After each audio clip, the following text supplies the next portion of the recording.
It no longer comes as a shock that Nigeria faces a very persistent education crisis, with millions of young people lacking access to books, digital resources, and safe learning spaces. And that's why on the 23rd of this month, Professor Chris Imumolem launched a free-to-use knowledge hub that's dedicated to promoting learning, research, and intellectual growth, especially among Nigerian youths. The library has been hailed as a bold attempt to democratize knowledge and give every Nigerian, regardless of your background, the tools to learn, innovate, and dream. Here's the reports.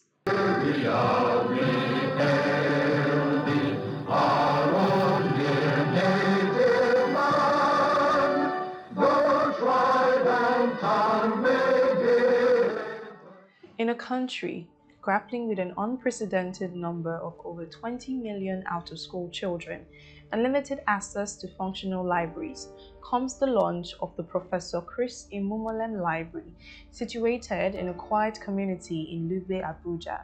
It was described as a bold step towards bridging Nigeria's knowledge access gap, especially in rural communities. The event kicked off with prayers from well-respected religious leaders, followed by goodwill messages from distinguished personnel, while the community youths expressed their excitement for the project with entertaining performances. In his keynote speech, Professor Imumolem emphasized that nations are built on a solid foundation of knowledge, as no country can rise above its quality of education, describing the free-to-use library as a tool to democratize knowledge, reduce inequality, and ensure that poverty never stands in the way of learning. Today we gather not just to commission a building, but to commission an idea, a dream, and a powerful instrument of change. The Professor Chris Imumolen Library. This library is more than shelf and books. It is a seed of transformation planted in the heart of our nation. Throughout history, great nations have always been built on solid foundation of knowledge. No country can rise above the quality of education and information available to its people. A library, especially one that is free and accessible to all, is one of the most effective tools to democratize knowledge, reduce inequality, and empower citizens.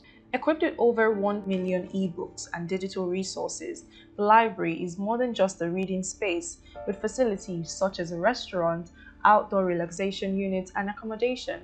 It is designed as a holistic knowledge hub to encourage Nigerian youths to embrace the pursuit of knowledge as a lifelong pursuit of growth and innovation.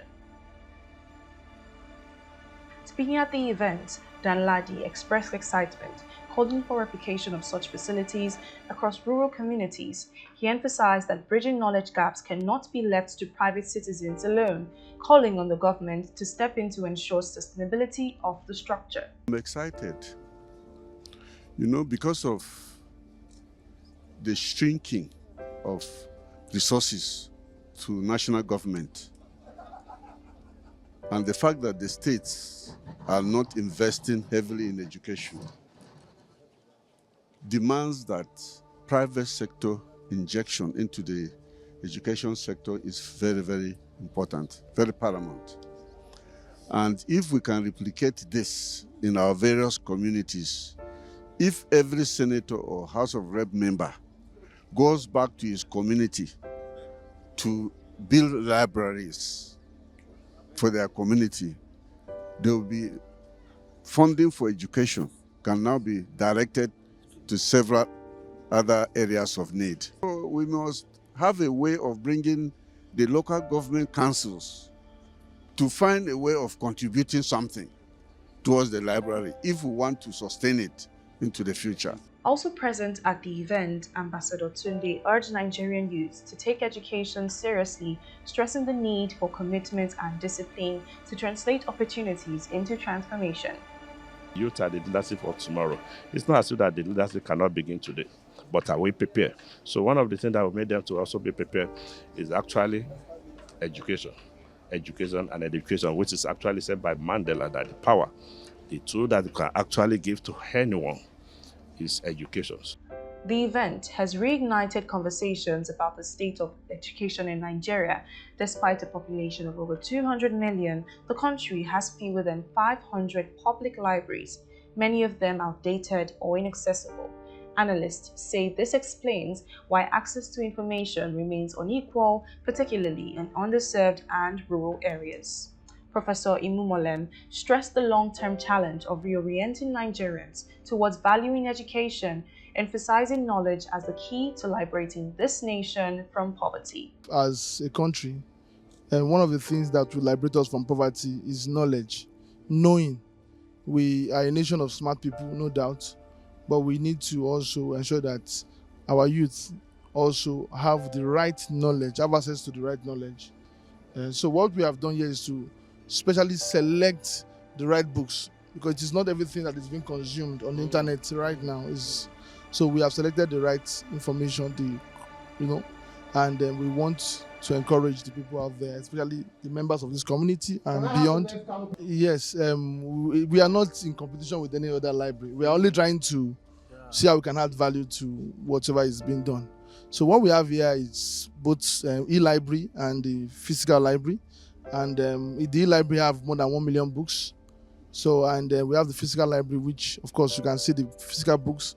And we hope that more books will be coming in through donations and through other means. But the issue with education is we've had long-term challenge with education, both from the primary down to the university, both from the formal, non-formal and informal education.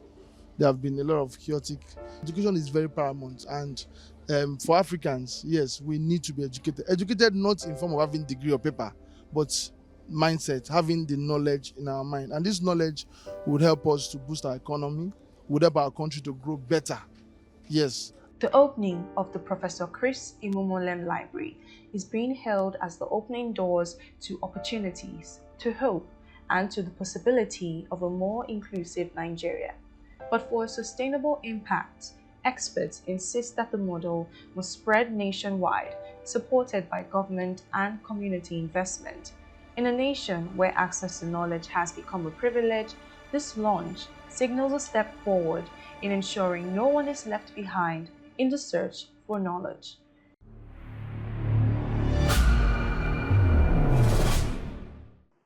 The launch of this library, as we've seen, symbolizes more than a building. As the founder says, it's an opening to doors of opportunity, hope, and a more inclusive Nigeria.